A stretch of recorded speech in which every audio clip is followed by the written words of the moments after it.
ఏంటండి బాబు, రాయగడ మొత్తం ఇక్కడ ఉన్నట్టుంది. సరే గారు ఎందుకు అరుస్తారు? నాకు రాత్రి అంతా నిద్ర లేదు. ఆ విషయం వాళ్ళందరూ తెలుసా? బావలు పీకటం వాళ్ళని చెప్పు, నేనేదో పీకే అనుకుంటాను వాళ్ళు. మళ్ళీ ఆగండి, మీరు ఇంతకాలం చప్పట్లు కొడుతున్నారు కదా, ఆయనకి ఎన్ని రోజులు ఒక మాట చెప్తున్నారు తెలుసా? ఏమంటే కిటికీకి చప్పట్లు కుట్టించండి, పక్కింటాడు అదే పనిగా చూస్తున్నాడంటే అది మాత్రం పట్టించుకోడు. ఒక్కసారి వాడిని క్లియర్ గా చూడండి, వాడే గుర్తిస్తాడు. మళ్ళీ నేనెందుకు? కనీసం బాత్రూమ్ డోర్ పెట్టించండి, ఆ ఎదురు తెగుపోయాడు. కొంచెం చూడబోయాడా చూసాడా? చూస్తే చంపారు. చూస్తే నువ్వు చంపడం ఎందుకు, గోడ తెచ్చేవాళ్ళే కానీ. అయినా ఎంత అందంగా రెడీ అయ్యావు ఈరోజు. అబ్బా ఎన్ని రోజులు పొగిడారండి. బాహుబలిలో అనుష్కలా ఉన్నావు. అదే ఆ ఫస్ట్ పార్ట్ లో పొలం ఏరుకుంటది కదా అనుష్క. సరే సరే, ఏంటి ఇప్పటికిప్పుడు పుట్టింటికి వెళ్ళాల్సిన అవసరం వచ్చింది? మా నాన్నగారు నా మీద బెంగ పెట్టుకున్నారండి. కూతురికి లంగా పెట్టలేదు కానీ బెంగ పెట్టుకున్నాడా లప్పుడు గాడు. దీన్ని చేసుకోవడం వల్ల ఏ లాభం లేదండి. ఆ చదివింపులైనా వస్తాయి అనుకుంటే గుళ్ళో పెళ్లి చేసుకొని చచ్చా. అక్కడ కానుకలు హుండీలు వేయాలంటే మొత్తం తీసుకెళ్ళి అందులో వేశారు. ఇక నాకేం వస్తాయి? పోనీ నా పేరు శేషు, దీని పేరు కీర్తి. శుభలేఖలో ఏమని రాయాలండి? శేషు కీర్తిల వివాహం అని రాయాలా? కీర్తి శేషుల వివాహం అని రాశారు. చచ్చిన వాళ్ళ పిల్లని ఎవడు రారు అక్కడికి. ఎప్పుడు చూడండి మా వాళ్ళు తిడతా ఉంటారా కానీ ఏ రోజున మీ వాళ్ళకి నగలు ఎట్రా పెట్టారా? నీకు నగలు నట్రా పెట్టడానికి మాది కళ్యాణి జ్యువెలరీస్ కాదే, కళ్యాణి టిఫిన్ సెంటర్. కావాలంటే దోశడు. ఇలా మాట్లాడారంటే మేము అలుగుతాం. ప్రతిదానికి ఫీల్ అవ్వకు. భార్య అంటే భర్తలో సగం, అదొకటి గుర్తుపెట్టుకో చాలు. అవునా? ఎస్. అంటే ఇప్పుడు మేము నవ్వితే మేము నవ్వుతాం, మేము ఏడిస్తే మేము ఏడుస్తాం, మేము పైనుంచి దూకితే కాస్త ఎక్కువ నవ్వుతాం. దోకుండా మీకు దండం పెడతాం. ఏంటంటే గొప్పది తాగొచ్చారా ఇలా మాట్లాడుతున్నారు? తాగొచ్చారంటే మగాళ్ళన్నా కొంచెం తాగుతారు, తప్పే ఉంది. ఈ పక్కన తాగలేదు ఈ బ్యాచ్. అదిగో ఎందుకంటే మీ మగాళ్ళు ఇలా తాగుతారు. ఆ తాగే డబ్బులు పెద్ద కారు కొనుక్కోవచ్చు. ఆ విషయం తెలుసా? మీ ఆడవాళ్ళు మేకప్ వేసుకోవడం మానేస్తే ఆ డబ్బులు హెలికాప్టర్ కొనొచ్చు. హలో, మేము మేకప్ వేసుకునేది మీ అందరి కంటికి అందంగా కనిపించడానికి. మేము తాగేది కూడా మీరు మా కంటికి అందంగా కనపడడానికి. ఈ మాటలకే తక్కువ లేదు. పక్కింటి సుబ్బారావు పెళ్ళైన వారానికి రోజుకు సినిమా తీసుకెళ్తారు వాళ్ళు ఆవిడ. ఏ రోజు మీరు తీసుకెళ్లారా? నేను చాలా సార్లు అడిగి అది రాలేదు. నన్ను ఏం చేయమంటావు? ఆవిడ కాదండి నన్ను. నువ్వా? నీవు చూపించే సినిమా సరిపోదా మళ్ళీ నీకు సినిమా? మళ్ళీ ఏదో ఓరక ఇటు పక్కరా ప్రతిదానికి రాత్రి ఊరక సరోజాతో ఏదో మాట్లాడుతున్నాడు, దానికి ఫీల్ అయిపోయింది ఇది. ఓహో, అది చెప్పలేదు అనుకున్నారా? ఏంటో నా గొడవ.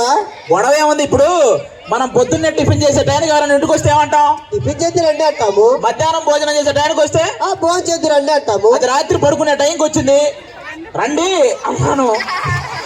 నేనేమన్నాను? ఫ్లోలో ఉన్నాను, అది లేదు అంతే. సరే నువ్వు జాగ్రత్తగా ఉన్నాడు, ఎవడో వస్తున్నా డిస్టర్బ్ చేయడానికి. ఎవరండి చెక్క? మీ అక్క. ఏం కావాలి? మీ ఆవిడ గారా? అవును. పేరేంటో? సోనాలి. బిందా? సత్తు బిందె కాపడట్లా? అయ్యి బాబో, మీ ఆవిడ గారిని చూస్తుంటే ఒక కవిత గుర్తుకొచ్చేస్తుందండి. మావిడ చూస్తే ఏమంటే ఆవిడకి ఏం తక్కువ? చెప్పు ప్లీజ్ రిక్వెస్ట్. నీ కోసం ఈ గొడుగు. అయ్యో, నీ అడుగులో నా అడుగు. నీకేం కావాలో అడుగు. దాని మూతి కడుగు. అది కవిత. అది ఏమంటే బాగోలేదా? నువ్వేం చేస్తుంటారా? నేనేం చేయనండి, అన్ని మా పనోళ్ళు చేస్తూ ఉంటారు. అంటే మీ ఇంట్లో వంట చేసేది పనోళ్ళు అండి. గేదెలు తోమేది పనోళ్ళండి. ఎవరితో కాపురం?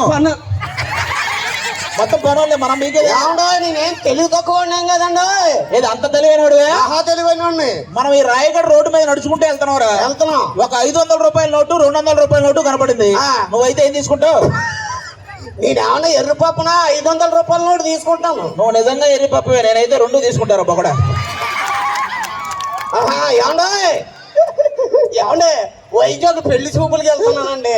పెళ్లి చూపులకి వెళ్తున్నావా? అవునండి. ఇక్కడ పెళ్లి గారి కుర్రాళ్ళు చాలా మంది ఉన్నారు కదా. ఎక్కడ బ్యాచ్ అంతా అదేలాగా ఉంది. అదిగో సరే, రేపు పెళ్లి చూపులకి మీ మావయ్య ఇంటికి వెళ్ళినప్పుడు కట్నాలు కానుకలు ఉంటాయి కదా, ఆ మాట వచ్చిందనుకో, స్కూటర్ ఇస్తారంటే కారు కావాలని అడగండి, కూలర్ ఇస్తారంటే ఏసీ కావాలని అడగండి, వాళ్ళ అమ్మాయిని ఇస్తారంటే వాళ్ళ అమ్మమ్మని అడగండి, చేసేసుకోండి. అమ్మమ్మ అంటారేంటి? అమ్మ అన్నాడు కదా.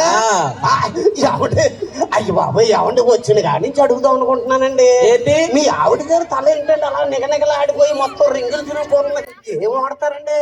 ఏమీ లేదండి, ఉదయం లేచి షాంపూతో తల స్నానం చేస్తా, మధ్యాహ్నం అయితే అంత ఆయిల్ పెట్టి మర్దనా చేస్తా, మరి రాత్రికి విగ్గు తీసి గోడకుండా కొక్కానికి తగిలిస్తుంది. ఏంటి అది విత్తా? మరి కాదా? ఏం ఒరిజినల్ కాదా? ఏది కాదు. బాయ్ రా బాయ్. ఎవడా వాడు బాయ్ చెప్తున్నావు? ఇంకేం చేస్తండి ఎల్వి ప్రసాద్ కి అయ్యాస్మెంట్ గా దారి అడిగాడు. తెలిసినోడు ఈడెవడు? ఏమిటి అలా వెళ్తే రాయగడ వస్తుందా? అలా వెళ్తే చెయ్యి నొప్పి వస్తుంది. రైట్ దించిన రాయగడే వస్తుంది. 10 గంటల బస్సు ఎన్ని గంటలకు సార్? 10 గంటల బస్సు అని వాడే అంటాడు. మళ్ళీ ఎన్ని గంటలకి ఎంట్రా? 10 గంటలకి తాగొచ్చావా? లేదు సార్, ఇంకా లాస్ట్ బస్ ఎన్ని గంటలకి? లాస్ట్ బస్ అయితే 1 గంటకి. దాని తర్వాత నువ్వు ఏమన్నా మాట ఇచ్చావు వీడికి?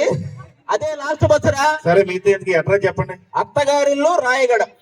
మీ అత్త ఏమన్నా అమెరికా అధ్యక్షురాలు అంటారా? దాని అడ్రస్ మాకెలా తెలుస్తుంది? అదేంటి ఇప్పుడు ఆర్కే బీచ్ ఎక్కడ ఉంది? వైజాగ్ లో ఉంది. చార్మినార్ ఎక్కడ ఉంది? హైదరాబాద్ పాత బస్తీలో ఉంది. మరి ఆ రెండు ఆర్కేనే చెప్పినట్టు మా అత్తగారిని తెలియదా నీకు? ఒరే చార్మినార్ కి ఆర్కే బీచ్ కి కొన్ని లక్షల మంది వస్తుంటారు. మీ అత్త దగ్గర కూడా వస్తుంటారా? ఏమండి అడ్రస్ ఎక్కడో చూసాను డౌట్ అండి. నీకెలా తెలుసు? ఏమంటే ఒకసారి మీ ఆవిడ పంపిస్తారా? మళ్ళీ పంపిస్తావా? నేను అలాంటి కదండి. అది అలాంటిదే, నా భయం అది కదా. Thank you so much. Thank you. అదంటే యాంకర్ గారు ఏది కూర్చుంటే